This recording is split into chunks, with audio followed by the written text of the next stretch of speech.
Hello, BookTube. As you all know, I leave my email on every video. You are perfectly free. You are, in fact, enthusiastically invited to email me about anything that's crossing your pretty little mind, any subject whatsoever.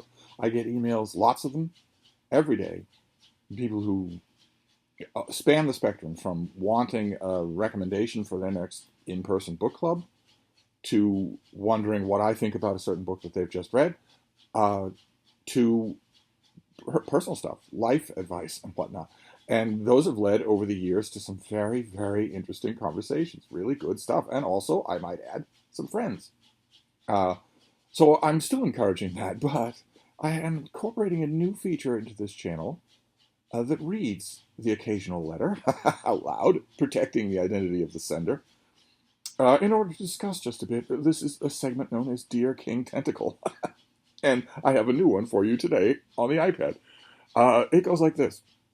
You say on your channel frequently that there's no such thing as the supernatural. But since millions of people believe in it, shouldn't you offer some evidence that it doesn't exist? I'm just asking, I love your channel, please don't banish me from the internet. What the sender is referring to is the ability that gained by all super sexy YouTube influencers to banish you not only from their channel and not only from YouTube, but from the whole of the internet. And I'm not going to do that this time around, but nevertheless, I want to point out a couple of things here that you're suggesting. One of the things you're suggesting is that the number of people who believe something somehow changes the burden of proof. And that isn't true. The number of people who believe Proposition X has no bearing whatsoever on whether or not Proposition X is true. Obviously, since if you look at human history, you will see times when the huge proportion, 99%, of the human population believed in Proposition X, and Proposition X turned out to be wrong. Didn't have enough information, acting on local or cultural prejudices, whatever it was, it turned out to be wrong. The number of people who believed in it didn't make it right.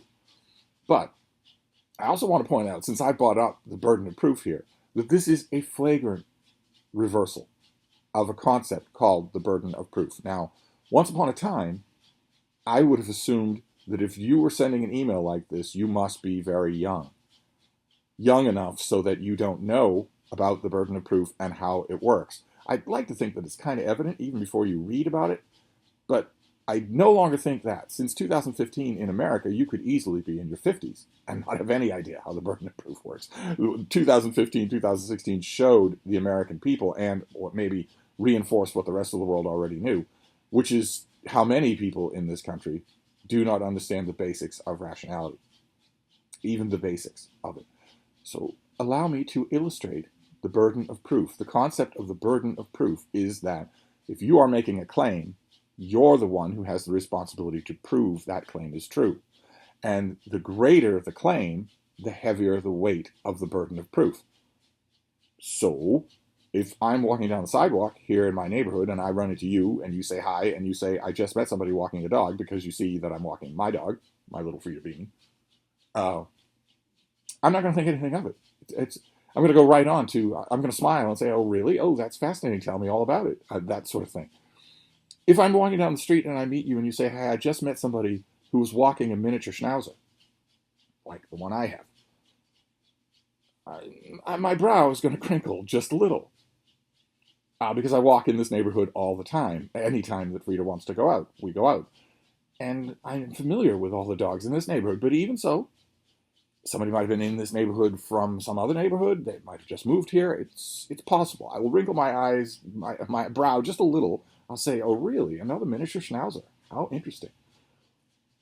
If we meet on the sidewalk and you say, I just met someone walking 10 miniature schnauzers, just a crowd of them on leashes, like a professional dog walker, only all one breed. 10 miniature schnauzers.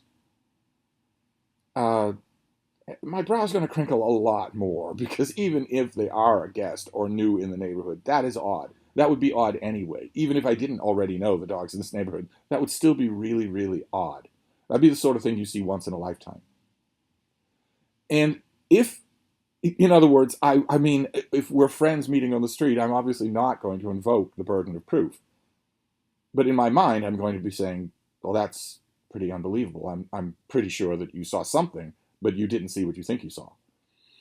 And if we meet on the street and you say, I just ran into someone walking a dog and it was your dog, They weren't just walking a miniature schnauzer, they were walking Frida. Well, I'll be polite, but I will say that is obviously not true. Frida has not left my sight in several months. So, that is obviously, there's only one of her, there's only one of any of us, and so that is obviously not true. I will say it, I will be nice about it, but that's the sort of thing where I'm not going to just think privately in my head, oh, he must be wrong. I'm going to say, well, that's obviously not true.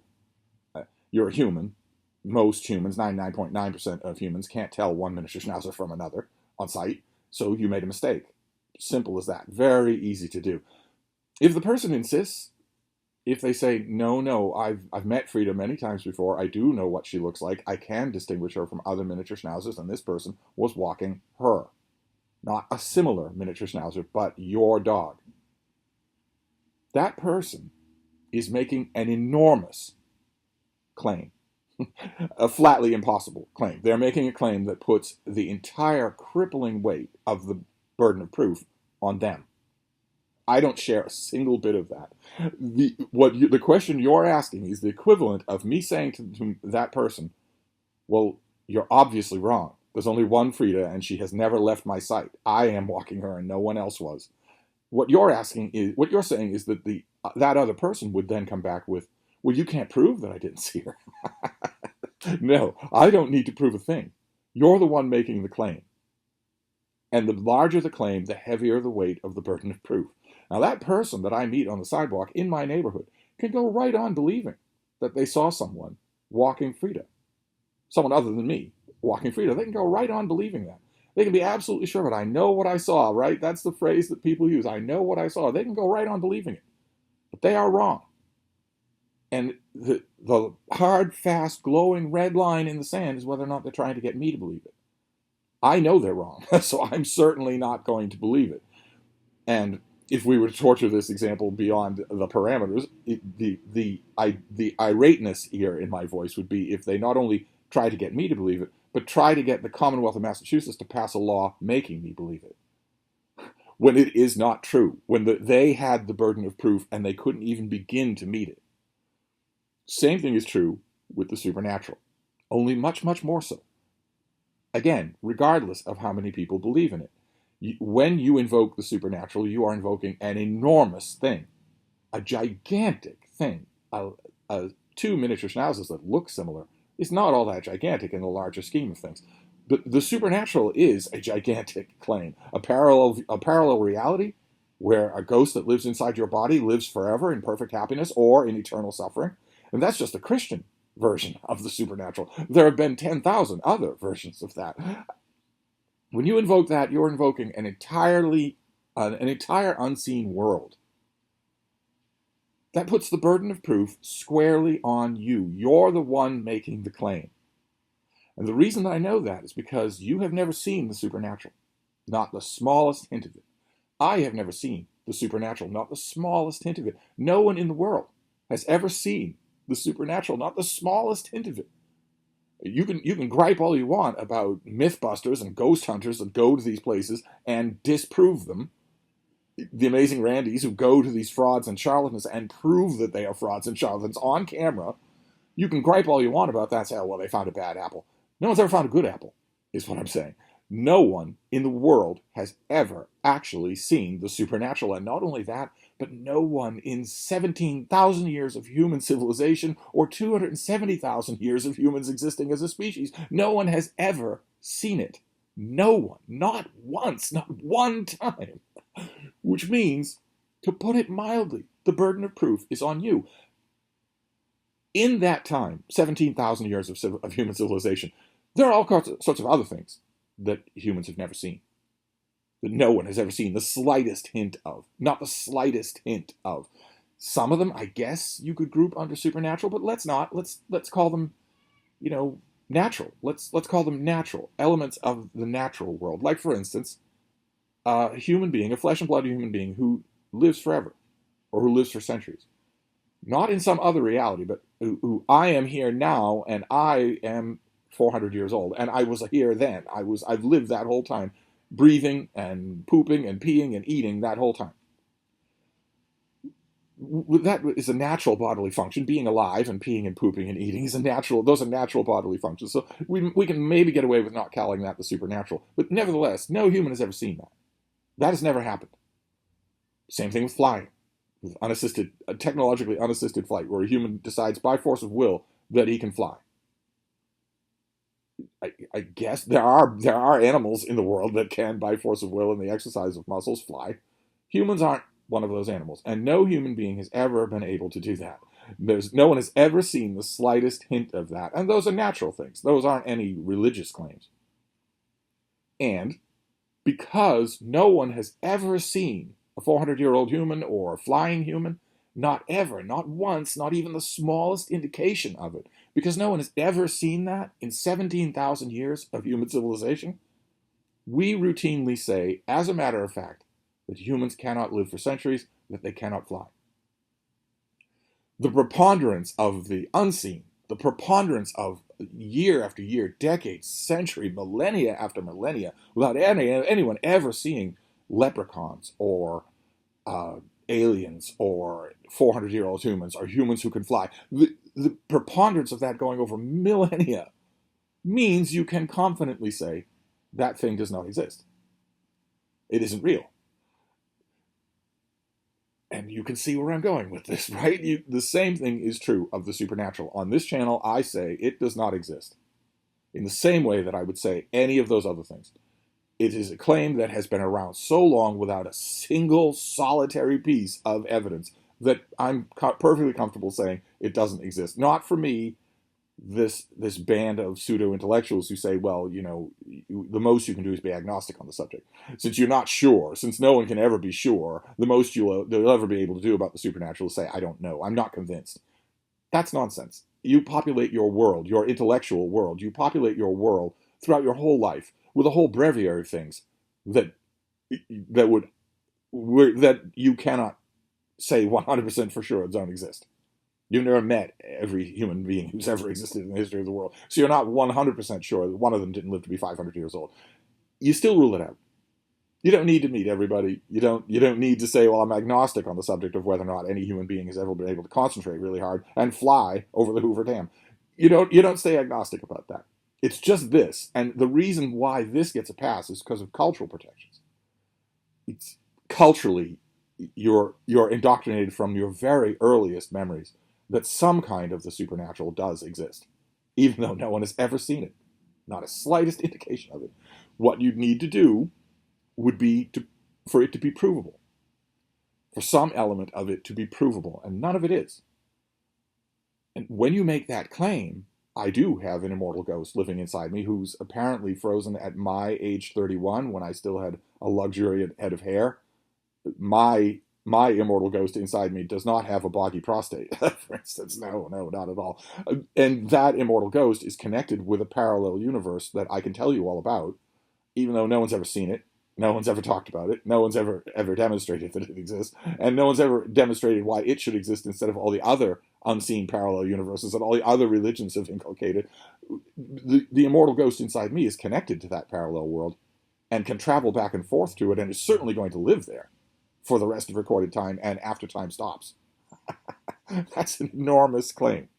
There's not a shred of evidence for that. So when you make that claim, it's the same as if you meet me on the sidewalk and you say, I just saw someone walking your dog.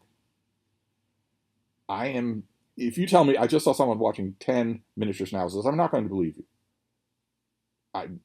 Because of a whole bunch of indexes of demonstration that I have at my fingertips right here. I live in this neighborhood. It's rare for someone to walk 10 dogs at all. It's very rare for someone to walk 10 of the same breed. I have a whole bunch of indexes of demonstration here that lead me to think I don't believe you. But I'm not going to say that because it's immaterial to me.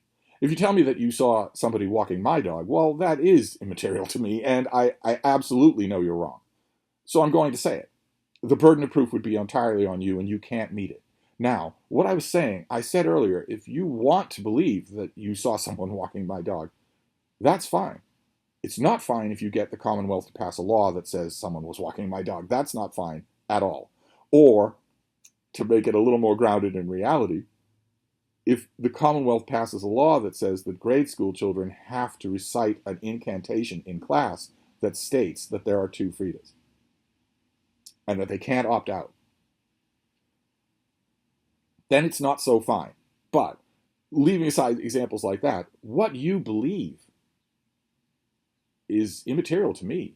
If you just believe it, then for instance, in the case of the Christian Church or the Islamic faith or the Jewish faith, if it makes you a stronger person, if you believe that it helps you to perceive a greater warmth to the sunlight, if it makes you more charitable, more prone to reflection, more prone to charity, if that belief system does that for you, if, in other words, it improves you as a person, well, I might privately think that it didn't do anything that wasn't already inside you, that you were already that compassionate, that you were already that giving, that caring, that you already have plenty of sunlight in your world and can convey it to others. I might privately think that, but I'm going to be happy that you found a belief system that does that, that means so much to you.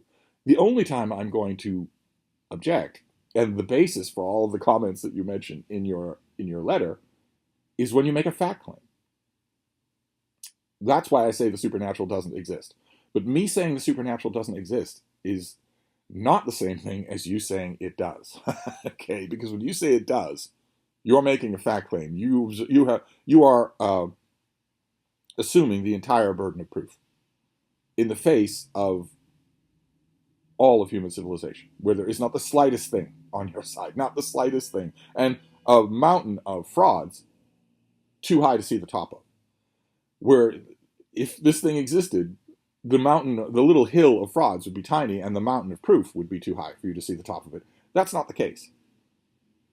That's why I say that the supernatural doesn't exist. For the same reason that I say that people can't live to be 500 and they can't fly under their own power by an act of will. Because there's never been any sign of it at all. And unlike a lot of other, I don't even know what to call them, I guess at one point on YouTube they were called the skeptic community. Unlike most of the other skeptic community who says, well, I can't know for sure that there's no God. That's nonsense. That is absolute nonsense. You can definitely know for sure that humans can't live to be 500. You can definitely know for sure that humans can't fly over the Hoover Dam of their own free will. By the same token, in using the exact same criteria, you can certainly know for sure that there are no goblins. That there is no parallel world that a ghost you is going to live in under a beach umbrella for the rest of time and then beyond recorded time. You can know for sure that by the same yardstick that you use to rule out all kinds of other things, for which there has never been even the smallest particle of evidence. So that's why I say it. I try not to be too dogmatic about it. I mainly insist on no supernatural when it is causing harmful behaviors. I don't so much, I'd like to think anyway, that I don't so much harp on it when it's not.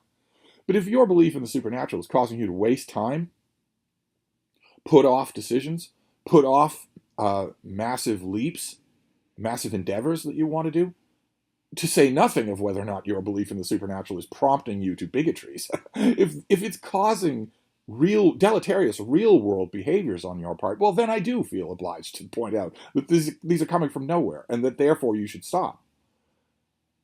I don't stress that quite so much when the real-world effects of that kind of belief are mostly positive. I've known lots of religious people in 4 or 5 different faiths for whom their faith in their life is undeniable positive. It has just plain and simple made them better people. Now, like I said, I might privately believe that they had the ability to be those better people anyway, but that's not the route they took. And almost invariably, the people whose lives have been genuinely improved by the beliefs they have for which there is no evidence, almost invariably in my life, those people have been the least inclined to make fact claims on my reality. They've been the ones least inclined to say, no, I insist that I saw a second freedom. It's mostly a private thing. It's mostly a personal thing with them. They are not, in other words, proselytizing. And usually in my life, it has been the case that when I meet someone who is a vigorous proselytizer, in other words, someone who very insistently wants you to adopt their unfounded, unproven belief, almost universally in my life, the people that strongly do that do not hold that belief. They are only after the power of dominance over you. But that's a subject for another, dear King Tentacle. That is my answer to your question here. I don't have to disprove your claim. That is not how the burden of proof works. If you are believing that you saw a second Frida, or that there's a vast afterworld where a ghost you is going to live forever in eternal happiness, fine. If you're telling me that it exists, if you're telling me on the sidewalk that you just saw a second Frida and know you insist, you know that it's her, you recognize her, it was her, well, then I'm going to tell you on the sidewalk, and I'm going to mention in a video, no, you're just wrong. You're just plain wrong. I'm not going to say, when you tell me you saw a second Frida, I'm not going to say, well, I wasn't there with you, so I guess I'll have to stay agnostic on the subject. No, I'm not. I'm going to say the burden of proof is on you 100% in a situation like that, meaning right now. Meaning if you tell me that right now, I'm going to say that you are obviously mistaken. And if you insist, if you say, no, I'm 100% positive, I can tell one miniature schnauzer from another, I recognize Frida, it was her, I'm going to say, stop what you're doing and take me to this person. If you just saw them, they can't be far away. That's it. That's the only thing you can do. I could not care less at that. If you insist that I adopt your claim, then I could not care less how passionately you make it. The only thing you can do in that moment is stop what you're doing and take me to this other person and this other Frida. That's what you have to do. None of this, I'm fervent, or I read a blog post that said there was another Frida, or I read a 2,000-year-old blog post that said there's another Frida. Nothing like that. You have to show me the other dog. Right then. Not wait, not why don't you think about it for a while? No, nothing like that. The burden of proof is entirely on you, and you have to immediately resolve it or not. Or if you don't, I'm just going to say, no, you're dead wrong. And if you continue to believe it, when I've got a list of proofs a mile long that you're wrong, including the dog in front of you, then I'm going to think you're delusional. I might not, avoid you, but it's going to change the way I think of you until you meet the burden of proof. So there you go. There's a fairly long answer to the latest in the installment in Dear King Tentacle. Who knows what the next person on the chopping block will be? But I do hope that this answers your question, and you are free, for the moment, to continue using the internet. Anyway, I'll wrap this up for now, but I'll be back. Thank you, BookTube.